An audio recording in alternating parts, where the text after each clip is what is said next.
He could do two things that would get me to sing his praises and actually be like a real supporter. Okay, right? He could stop arming the Saudis, right? Yeah. He could do that.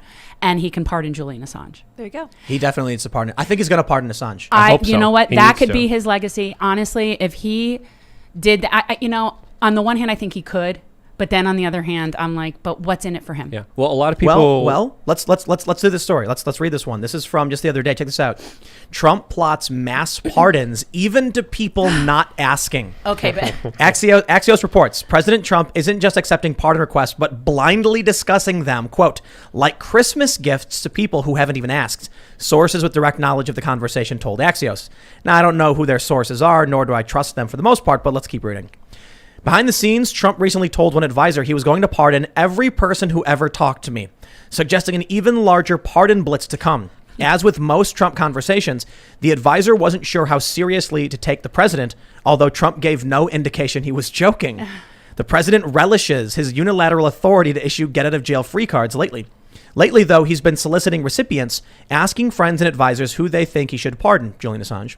Trump has also interrupted conversations to spontaneously suggest that he add the person he's speaking with to his pardon list. The offers haven't always been welcome. One source felt awkward because the president was clearly trying to be helpful, but the advisor didn't believe they'd committed any crimes. The advisor also believed being on the list could hurt their public persona. Oh my gosh. The White House declined to comment. Trump argues the preemptive pardons may be necessary because the Biden administration will target his former aides, the sources say. President-elect Biden has said he doesn't want to pursue the Trump team, and he has vowed an apolitical Justice Department. As Axios first reported, Trump's decision to pardon Michael Flynn set the template for a wave of pardons to friends and loyalists. One senior administration official said the practice has since expanded, with pardons being discussed like Christmas gifts. The White House pardon system doesn't entirely consist of the president's freewheeling offers. White House attorneys are working through a more traditional process, even if it doesn't cover every person Trump has discussed, a source familiar with the process says. I'll tell you what, I want Trump to pardon almost everybody. Yeah. Nonviolent drug offenders. Yes. We need to review because people in the chat made a really, really good point when we first asked this. There could be people who are violent who pleaded down to like lesser charges. Yes. So there could That's be like true. a murder, So, but nonviolent drug offenses, Trump should just be like, give me a rubber stamp and I will just go boom, boom, boom, boom. Julian Assange, of course. I think my view on Julian Assange's pardon, 100% do it. My view on Edward Snowden's pardon is like 55%. Well, and I can sit here and we could debate about Snowden, but his life is not in jeopardy right now. He's not somebody that I spend time, I don't worry like at night about Edward Snowden. He's in a decent place, like physically, whatever. And Assange is... He's in serious trouble. It's, you know what? How do we, I almost feel like I wish I could reach out to Tucker Carlson and be like, please tell Trump to pardon Julian Assange. Like, how do we get Trump to think that not only it's my idea, it's my brilliant idea, but that it is the best way to stick it to the establishment Dems, because it is. Well, it's difficult because there are some fingerprints highlighting how Donald Trump is partly responsible for putting Assange in the position that he is in now, especially with the supposed deal that everyone's talking about as well. But I say pardon Assange, pardon Snowden, pardon Ross Ulbricht. I can mention a whole bunch of other people I say pardon, because this leaves the next incoming presidency in a very peculiar spot. If I was Donald Trump right now, you have an amazing opportunity. Bring all the troops home, declassify all the horrible government studies that they conducted on our population, the JFK files. He's been promising to release the JFK files for a very long time, and he still hasn't been able to release JFK files for over 60 years ago. He keeps getting blocked. Okay, but you have to realize at some point you're a little bit of an apologist for him. Bit. I don't think the president is as powerful as people think he is. No, he's definitely not. And we've seen a resurgence of executive authority in the past two administrations, more so than we should be seeing, because quite honestly, the entire authorization for use of military force shouldn't even exist. Yeah. So he's still in more of a power position than I think that people know, but yet, he's still accountable to the same people that everyone's accountable to. But this is the argument people are making. But then don't talk big. Then don't talk it if you can't walk it. There's been a lot of people sabotaging him, and if you look at all the leaks that come out of the White House within his right-hand person or left-hand person, it's just a slurry of weeks. The mainstream media wouldn't be as popular if it wasn't for the Trump administration. So we have to understand there is also some internal pressure that's preventing him from doing a lot of this stuff. So both could be true, but I think whatever politician it is, we always need more scrutiny. We always need to push them. We never need to idolize them. We always need to criticize them, no matter who they are. Yeah. So I agree with you on that. But I think in regard regards to the apologist thing, I think there's so much that Trump could have done if it weren't for the machine that was blocking him at every turn. But wouldn't you say that about Obama? Wouldn't you say that No. about?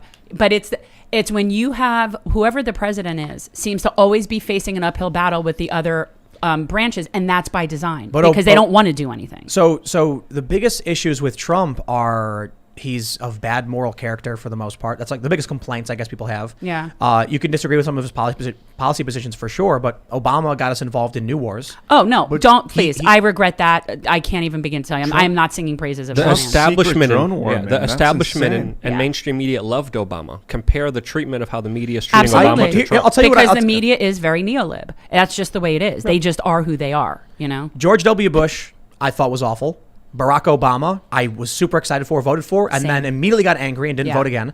And Hillary Clinton, I laughed, and I didn't want to vote for Trump because I'm like, it's all the same. And now I see Trump he made a ton of mistakes in his first few years. He hired a bunch of really bad people. He should have fired a ton of people. And boy, did he walk face first, like Sideshow Bob, into a bunch of rakes with Sessions, with, not firing Comey soon enough, and then getting special prosecutors. There's a whole bunch of things, in the mix that, I don't want to bring up in heavy nuance.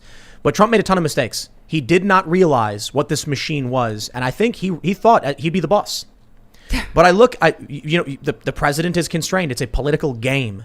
And, you've got to navigate that properly. But I think Donald Trump's a populist.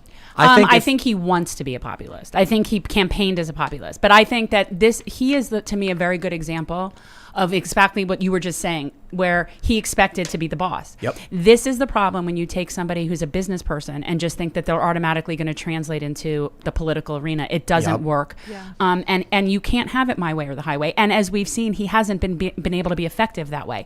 But he is not the kind of person, I think, that is going to have enough self-reflection to look at that and be like, what could I do differently? Like, where could I make better choices? He's not. He's a blamer. And I'm not saying the other side doesn't do it too, because they do. I mean, but that's ultimately what this comes down to, is he is a very big ego and very thin skin. I agree. And that's not a good position to be in as somebody in politics. And that's He- very easy to manipulate if you're a special power. Yes. So. He could have quickly pivoted and corrected a bunch of these errors Yeah. very early on. And he didn't. Well, let me be clear, though, that I hold Barack Obama accountable for a lot of these things, because had he done his job, people like Gina Haspel would be in prison. Yeah. and they wouldn't be able to, and Bolton. Yes. And so you have a lot of people that wouldn't have been able to do the damage that they did. But afterwards. Barack Obama, Drone bomber. drone bomber, Obama. He's part of the machine. Oh yeah. So I Yeah. don't think he wanted to do. No, you know. but again, even let's say that he did. Let's say that he said, I'm going to do that. I'm going to stand up to, what is essentially the military complex, because that's what you really have to stand up to. He can't do that any more than Trump can do that. Yeah. And that's what we're looking at. We're looking at, to some extent, it's really a figurehead position, and you don't have as much power as you would like, but you have just enough so that you get blamed for all your incompetence. That's the whole nature of being president. What if Trump just literally pardoned everybody at the federal level? Because you can't. It pardon would state be level. massive. Whether or not it would, salvage him in terms of his name in history, I don't know. It would for me. Yeah. Honestly, I'm telling you, the two things I could say, if he stopped playing in the sandbox of Saudi Arabia, and or pardoned Julian Assange, that would be huge for me. That would be a deal changer for me. I had been saying earlier in the year that in January before COVID, I wasn't going to vote for him. I don't care. Yeah. That's not my tribe. I'm not into tribalism, but the COVID lockdown stuff has been draconian and insane. It's been transferring. It's the biggest transfer of wealth from working class people to the elites, the establishment, to the big corporations. That's insane. And it's and you get the establishment. What do you call these people? I call them the Democrats, I guess. Well, see, no. I need to know exactly who you're talking about, and then I can give know you it's the tough. exact terminology So as to who we're speaking about. the people who work at the New York Times, who are we must lock everything down, and they're ultra woke. Neoliberal drones. Those are or tools. I mean, those are tools. That's not Neolib. neolibs. But see, that's what people really need to understand. That is not the left. The Democrats are not the left. That's not the left. The Democrats at best are centrists. At best. But I think what really what just confused me is why leftists were so anti-Trump, when I understand you can not like Trump, but he's anti-establishment. It's which leftist? I have never been anti-Trump. Again, for me, it's all policy. It's Yeah. all policy. So it's never been anything like that. And I am not the only one. There are others like me. We're out there. The establishment doesn't like him because he offends their sensibilities. I don't care about that. I don't care who he makes fun of. I don't care what he says. I don't care who he sleeps with. I don't care what his children do. I really don't. Like, this doesn't concern me. What concerns me is his policy. Yeah. And the policies of the Republican Party do not appeal to me. That's just that they just don't. They don't have populist policies, even though he intended that. Yeah, the Republican Party I've never been a fan of. Well, I think Trump's very different. I mean, Trump supporters use a lion instead of an elephant, but I think Trump thought That's funny. So do the progressives. there's a lion. Yeah. In fact, our progressive caucus in Broward County, our symbol is a lion. Really? Mm-hmm. You know, I kind of wondered if Biden would actually end up being the great uniter because By default. because everyone hates him. Well, he's just Except you know for the what? neolibs. Yeah, they are a small group. Unfortunately, they're loud and they have the media. Yes. Other than Fox. I mean, but really other than Fox, you've got a whole bunch of neolib. Thanks for checking out this clip from the Timcast IRL podcast. We do the show live Monday through Friday at 8 p.m. So come back to check us out when we go live. Don't forget to subscribe, hit the like button, hit the notification bell, and we are also available on all podcast platforms for free if you want to listen to us there. Thanks for hanging out, and we will see you all next time.